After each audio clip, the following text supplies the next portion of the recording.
होता है 10वें स्कंद पूर्वार्ध।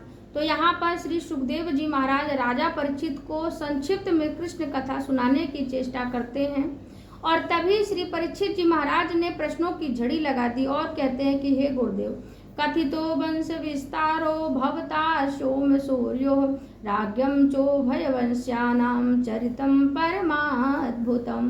परीक्षित जी महाराज कहते हैं कि हे गुरुदेव, आप हमें कृष्ण कथा विस्तार से श्रवण पान कराइए। क्यों? क्योंकि जिस समय मैं माँ के गर्भ में था उस समय अश्वत्थामा ने मुझे मारने के लिए ब्रह्मास्त्र को चलाया था, ब्रह्मास्त्र का प्रयोग किया। उसी समय भगवान श्री कृष्ण मेरी माँ के गर्भ में प्रवेश करके मेरी रक्षा की, माँ की रक्षा की। इसलिए हे गुरुदेव, कृष्ण कथा सुनाने में कंजूसी ना करें। और परीक्षित जी महाराज कहते हैं कि हे गुरुदेव, कृष्ण भगवान को लेकर के हमारे मन में कई कई प्रश्न उठ रहे हैं कि भगवान श्री कृष्ण रोहिणी के पुत्र होने के बाद भी वो देवकी के पुत्रों में उनकी गणना क्यों होती है?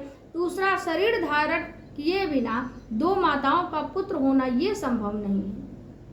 और दूसरा प्रश्न उन्होंने किया कि भगवान श्री कृष्ण अपने वात्सल स्नेह से भरे हुए अपने पिता का घर छोड़कर ब्रज में रहना क्यों प्रारंभ कर दिया। तीसरा प्रश्न उन्होंने किया कि भगवान श्री कृष्ण ने अपनी माँ के भाई कंस को अपने ही हाथों क्यों मार डाला। और चौथा प्रश्न उन्होंने किया कि द्वारिकापुरी में भगवान श्री कृष्ण यदुवंशियों के साथ कितने वर्षों तक निवास किया और भगवान श्री कृष्ण की कितनी पत्नियां थी।